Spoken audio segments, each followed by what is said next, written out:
ሰላም ጤና ይስጥልን። ዛሬ በዚህ ሰዓት የተለያዩ መረጃዎች ይዘን ወደ እናንተ ቀርበናል።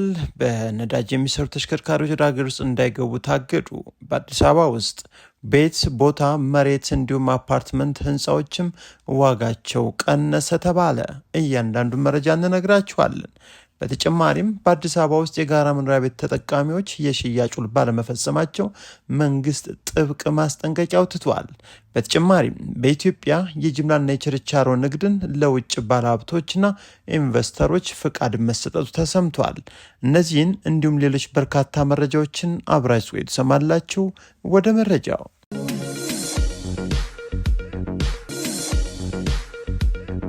ጤና ይስጥልን። ወደ ዝርዝር መረጃዎቹ አመራን። በቅድሚያም በአዲስ አበባ ውስጥ በጋራ መኖሪያ ቤት ውስጥ ለሚኖሩ የሽያጭ ውል ተላልፎላቸው ነገር ግን ውል ያልፈጸሙ መንግስት ጥብቅ ማስጠንቀቂያ አስተላልፏል። የአዲስ አበባ ቤቶች ልማት ኮርፖሬሽን በኮሪደር ልማት እንዲሁም በከተማ እየተካሄዱ በሚገኙ የተለያዩ የልማት ስራዎችን ምክንያት ከመንግስት ቤት ለተነሱም ከ4000 በላይ የልማት ተነሺዎች ምትክ የጋራ መኖሪያ ቤቶችን በማስተላለፍ ሽያጭ ውል እያዋለ እንደሚገኝም ገልጿል። ይሁን እንጂ የጋራ መኖሪያ ቤቶችን በሽያጭ ተመድቦላቸው እስካሁን ድረስ የሽያጭ ውል ሳይዋሉ የቀሩ የልማት ተነሺዎች በመኖራቸው ኮርፖሬሽኑ በቤቶች ላይ ከፍተኛ ወለድ ለመክፈል መገደዱንም ገልጿል። በመሆኑም ምትክ የጋራ መኖሪያ ቤት ተሰጥቷቸው ውል ሳትፈጽሙ በተሰጣችሁ ቤት ውስጥ እየኖራችሁ ያላችሁ የልማት ተነሺዎች ይህ ማስታወቂያም በመገናኛ ብዙሃን ከተላለፈበት ቀን ጀምሮ እስከ ግንቦት 30 ቀን ድረስ በኮርፖሬሽኑ የጋራ መኖሪያ ቤቶች ማስተላለፍ ዳይሬክቶሬት በውስጥ ማስታወቂያ ባስቀመጠው ፕሮግራም መሰረት በአካል በመቅረብ የሽያጭ ውል እንድትፈጽሙ እያሳሰብን በተቀመጠ ጊዜ ገደብ ውስጥ ቀርበው የሽያጭ ውል በማይፈጽሙ የልማት ተነሺዎች ላይ ተገቢውን የባንክ ወለድ ጨምረን የምናስከፍል መሆኑን እንገልጻለን ሲል መረጃውን አስተላልፏል። ሌላኛው መረጃችን ደግሞ ሀገራችን ውስጥ ያለው የቤት ግብይትን በተመለከተ ሪፖርተር ያወጣውን ዘገባ ዘንላችሁ ቀርበናል። በአዲስ አበባ ውስጥ የሚገኙ የቤት አልሚዎችም ዋጋቸውን እንደቀነሰ ይፋ እያደረጉ ነው ይላል። ታዲያ በአዲስ አበባ ውስጥ የመኖሪያ ቤቶችንና የተለያዩ አገልግሎቶች የሚውሉ ህንፃዎች ዋጋም መውረዱን ገልጿል። በህግ መሬት መሸጥ መለወጥ ክልክል ነው ቢባልም መሬት እየተሸጠ ነውና የዚህም ዋጋ እየቀነሰ ከመጣም ሰነባብቷል ብሏል። ሰሞኑን የተደረገ የመሬት ልጅ ጨረታ ዋጋም እንደ ቀድሞ የተጋነነ አለመሆኑንም የሚያሳይ ነገር አለ። እንዲሁም የኮንዶሚኒየም ቤቶች ሽያጭና ግዥን የተመለከቱ መረጃዎችም ከዚህ ቀደም ይወጣላቸው ከነበሩ ዋጋም ተንሸራቷል። የሪል ስቴት ኩባንያ በካሬ እያሰሉ የሚሸጡበት ዋጋም በእጅጉ መቀነሱ ነው በአልሚዎች እየተለቀቁ ያሉ ማስታወቂያዎችም ምስክር ናቸው ብለዋል።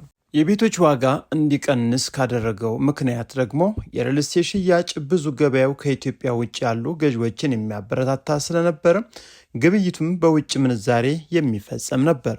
ከዚህ የሚገኘው የውጭ ምንዛሬ በቀጥታ በህጋዊ መንገድ የማይገባ በመሆኑ የጥቁር ገበያው እንዲስፋፋ አንድ ምክንያት ስለነበረ አሁን ላይ እንዲህ ያሉ አሰራር ደግሞ መቀዛቀዙ በአዎንታዊ እንዲታይና የቤቶችን ገበያ እንዲቀንስ አድርጎታልም ተብሏል።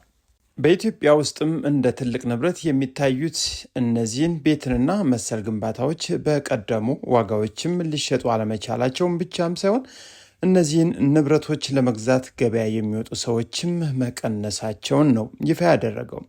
በውጭ ምንዛሬ ያውም የጥቁር ገበያን እያጣቀሱና እያሰሉ የሚሸጡ ሪል ስቴቶችም ዛሬ ለሽያጭ አዘጋጅተናል ያሉትን የተገነባና ያልተገነባ መኖሪያ ቤት በሀገር ውስጥ ገንዘብ እየሸጡ መሆናቸውን ሁሉም እያስነገሩ ነው። በአጭር ጊዜ ውስጥ የእነዚህን ንብረቶች ዋጋ ማሽቆልቆል ትክክለኛ ምክንያቱ እንዲህ ነው ብሎ ለመናገር ከባድ ቢሆንም በተጨባጭ ከሌሎች ምርቶችም በተለየ ዋጋቸው መቀነሱ ነው የተገለጸው። የግንባታ ዋጋ ግብዓቶች ሰማይ ነክቷል በሚባልበት በዚህ ወቅት ደግሞ የመኖሪያም ሆነ ሌሎች አገልግሎቶች የሚውሉ ህንፃዎች ወይም መደብሮች የሽያጭ ዋጋቸው መቀነሱ ለምን የሚለውን ጥያቄ ደጋግመን እንድናነሳም ያደርገናል ሲል ነው የገለጸው። እንደ ማንኛውም ሰው በዚህ ጉዳይ ላይ ደፍረን መግለጽ የምንችለው አንድ ነገር ቢኖር ወትሮም ቢሆን የእነዚህ ግንባታዎች ዋጋ ኢኮኖሚያዊ ያልነበረ መሆኑን ነው ብሏል። በአቅርቦትና በፍላጎት መካከል ያለውን ልዩነት በመጠቀም ዋጋውን በማናር ያልተገባ ጥቅም ሲገኝበት እንደነበረ እንድንገምትም ያደርገናል ያለው፣ ይህ ባይሆን በአንድ ጊዜም 20ና 30 በመቶ የሚደርስ የዋጋ ቅናሽ በማድረግ ግዙን ሊባል አይችልም። ስለዚህ በሪል ስቴትና መሰል ግንባታዎች የሚሰጡ ዋጋዎች ትክክል እንዳልነበረ መናገር ስህተት አይሆንም ብሏል። የዛሬ ዓመትና 2 ዓመት 20 ሚሊዮን የሚሸጥ አፓርትመንት ዛሬ 15ና 16 ሚሊዮን ብር ለመሸጥ አለመቻሉ አንዱ ምክንያት የዋጋ ትመናው ገበያውን ያላገናዘበ መሆኑም ነው። በተለያዩ ውለታዎችም ስምምነት የሚገቡ የሪል ስቴት አልሚዎች ገዢዎች በተገባው ውለታ መሰረት በተጠቀሰው ዋጋ ማስረከብ ባለመቻላቸው ይፈጠሩ የነበሩ ውዝግቦች እዚህ ላይ ማንሳት ይገባል። አልሚዎችና ቤት ገዢዎች ሲዋዋሉ ውለታውን በተፈራረሙበት ወቅት ከተጠቀሰው ዋጋ በላይ ሲጠየቅ የነበረው የግንባታ ግብዓቶች ዋጋ ጨመረ በሚል እንደነበርም ይታወሳል። ደግሞም በተጨባጭ የግንባታ እቃዎች የሰራተኞች ዋጋ በጨመረበት ወቅትም ዋጋ ቅናሽ ማድረጋቸው ምን ሊያመለክት እንደሚችል መመርመርም ያስፈልጋል ነው ያለው። በእርግጥ የገንዘብ እጥረት ስላለ ገዥ የለም፣ ባንኮችን ብድር እንደ ልብ አይደለም። ስለዚህ የእነዚህ ንብረት ግብይቶች ለመቀዛቀዙ አንዱ ምክንያት ሊሆን እንደሚችል ይታመናል ብሏል። ለማንኛውም እያረጁም ቢሆን በውድ ሲሸጡ የነበሩ ቤትና መሰል ግንባታዎች እስከ መቼ ዋጋቸው እየቀነሰ ሊቀጥል እንደሚችል መገመት ቢያቅትም የገንዘብ እንቅስቃሴ ላይ ግን አሉታዊ ተጽዕኖ ማሳደሩና ኢኮኖሚያዊ ላይም አሉታዊ ተጽዕኖ ስለማሳረፉ መገንዘብ ይችላል። በአንጻሩ ደግሞ የቤትና የመሰል ንብረቶች ዋጋ በዚህ ደረጃ መቀነሱም አዎንታዊ ጎን እንዳለውም ይታሰባል። የዋጋ ንረትን ከማረጋጋት አንጻር የራሱ አስተዋጽኦ እንዳለው የምጣኔ ባለሙያዎች ትንተናም ይነገራል። በአጠቃላይ የቤት፣ የቦታ፣ የህንፃዎች ዋጋ መውረድ በአንድ በኩል አዎንታዊ፣ በሌላ አንጻር ደግሞ አሉታዊ መሆኑ በተለያዩ መንገዶች እየተተነተነ ነው። አስገራሚ ጉዳይ ግን የመኖሪያ፣ የአፓርትመንት፣ የኮንዶሚኒየም ቤቶች ዋጋ በዚህ ደረጃ መቀነሱ እየተገለጸ፣ በአንጻሩ የቤት ኪራይ ዋጋ እየጨመረ መሄዱ ነው። ሌላኛው መረጃችን የነዳጅ ተሽከርካሪዎችን በተመለከተ አዲስ የወጣው መረጃ እናጋራችኋለን። በነዳጅ የሚሰሩ ባለ2ና ባለ3 እግር ተሽከርካሪዎች ወደ ሀገር ውስጥ እንዳይገቡ ሙሉ በሙሉ መወሰኑ የትራንስፖርትና ሎጂስቲክስ ሚኒስቴር አስታውቋል። በተለምዶ ባጃጅ የሚባሉት ባለ3 እግር ተሽከርካሪዎችና ባለ2 እግር ሞተር ብስክሌቶች ወደ ሀገር ውስጥ ማስገባት እንደማይቻል የትራንስፖርትና ሎጂስቲክስ ሚኒስትር ዴኤታ አቶ በሪው ሐሰን ተናግረዋል። ሚኒስትር ዴኤታው ይህንን ያሉት ሚያዝያ 2 ቀን 2017 ዓ.ም አሃድ ቢዝነስ ግሩፕ በሀገር ውስጥ የተመረቱ በኤሌክትሪክ የሚሰሩ ባለ2ና ባለ3 እግር ተሽከርካሪዎች ለገበያ ማቅረቡን በወዳጅነት ፓርክ በተዘጋጀ ስነ ስርዓት ሲያስተዋውቁ ነው። ኢትዮጵያ በዓመቱ ለነዳጅ እስከ 6 ቢሊዮን ብር እንደምታወጣ የተናገሩት አቶ በሪሁም በታዳሽ ኃይል ላይ ያለንን እምቅ አቅም ተጠቅመን ከውጭ ከሚገባው ደረጃውን ያልጠበቀም ነዳጅ ላይ ጥገኛ ከመሆን አዙሪት ውስጥ ከመግባት ይልቅ በኤሌክትሪክ የሚሰሩ ተሽከርካሪዎችን እንደ አማራጭ መውሰድ አለብንም ብለዋል። ለዚህም ፖሊሲዎች፣ የማስፈጸሚያ ስልቶችና የፖሊሲ ማዕቀፎች መዘርጋታቸውን የገለጹ ሚኒስትር ዴኤታው በኤሌክትሪክ የሚሰሩ ተሽከርካሪዎችን በሀገር ውስጥ የማምረትና የመገጣጠም ስራም ተጠናክሮ ሊቀጥል እንደሚገባም አክለዋል። በተለይ የተሽከርካሪዎችን ባትሪ ለማምረት እንደ ሊቲየም፣ ሊድ እና አዮን ሌሎች የተፈጥሮ ሀብት በሀገር ውስጥ ስላሉ ቴክኖሎጂዎችን በመጠቀም የሀገር ውስጥ ምርትን ማሳደግም ተገቢ ነው ብለዋል። አሃድ ቢዝነስ ግሩፕ ለገበያ ያቀረባቸው ባለ3ና ባለ2 እግር ተሽከርካሪዎች ለኢትዮጵያ መልክዓ ምድር ተስማሚና በጥናት ላይ የተመሰረቱ ናቸው ያሉት አቶ በሪሁም ከዚህ በኋላ ማንኛውም በነዳጅ የሚሰሩ ባለ2ና ባለ3 እግር ተሽከርካሪዎች ወደ ሀገር ውስጥ እንዳይገቡ አስታውቀዋል። የነዳጅ ተሽከርካሪዎች በር ስለተዘጋ የኤሌክትሪክ ተሽከርካሪዎች ፍላጎት በእጅጉ ስለሚጨምር አምራቾች በሚፈለገው ልክ ማምረት እንዳለባቸው አሳስበዋል። ለዚህም መንግስት ከካርቦን ፋይናንስ ጀምሮ በፋይናንስና ከፋይናንስ ውጭ ላሉ ችግሮች ምላሽ ለመስጠት ዝግጁ መሆኑንም ተናግረዋል። ብሔራዊ ምክር ቤት የወጣውን የአየር ብክለት፣ የድምፅ ብክለት ለመቆጣጠር የወጣውን አስገዳጅ ሕግ ለማስፈጸም መሰል ተሽከርካሪዎችን በስፋት ማምረት እንደሚያስፈልግም አቶ በሪው ጠቁመዋል።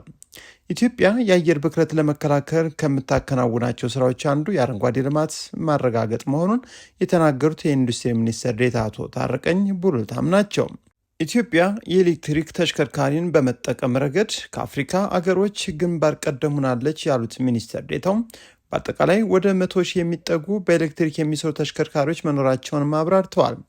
በአሁኑ ወቅትም በዓመት 63 ሺህ ገደማ ባለ 2 እና ባለ 3 እግር ተሽከርካሪዎችን ማምረት መቻሉን የተናገሩት አቶ ታረቀኝ 1200 ቀላል ተሽከርካሪዎችና 3500 የማይበልጡ ሚኒባሶችና አውቶቡስ በዓመት ለማምረት ዝግጅት መደረጉንም አክለዋል። ይሁን እንጂ የሚመረቱ የኤሌክትሪክ ተሽከርካሪዎች ሀገሪቱ ካላት ፍላጎት አኳያ ሲታይ በእጅጉ አነስተኛ ነው ብለዋል።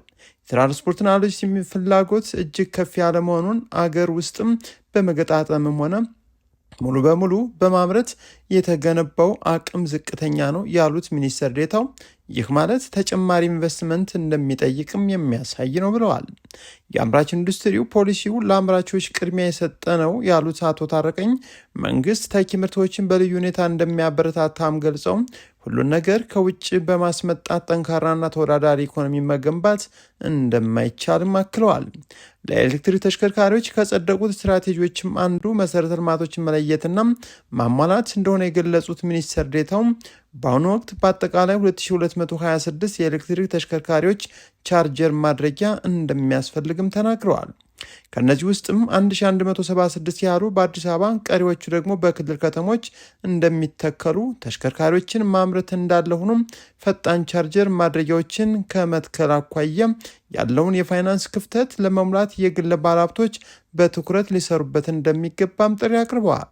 ሌላኛው መረጃችን በኢትዮጵያ ውስጥ የነበረው የጅምላና የችርቻሮ ንግድ ፈቃድ ለውጭ የተሰጠ መሆኑ ተሰምቷል። ለኢትዮጵያውያን ብቻ ተከልሎ በነበረው የችርቻሮ ንግድ ለመሰማራት የውጭ ኩባንያዎች ፈቃድ እየወሰዱ እንደሆነ ተነግሯል። መንግስት ኢኮኖሚውን ለመክፈት መወሰኑን ተከትሎም ካደረጋቸው በርካታ ማሻሻያዎች መካከልም የውጭ ዜጎች በችርቻሮ በጅምላና ኤክስፖርት ንግድም ለመሳተፍ እንዲችሉ መወሰኑም ነው። ህጉ መለወጡን ተከትሎ ወደ 40 የሚጠጉ የውጭ ኩባንያዎች በችርቻሮና ጅምላ ንግድ እንዲሁም ምርት እየገዙ ወደ ውጭ ለመላክ ፈቃድ መውሰዳቸውን ኢንቨስትመንት ኮሚሽን ዋቢ አድርጎ ሪፖርተር ዘግቧል።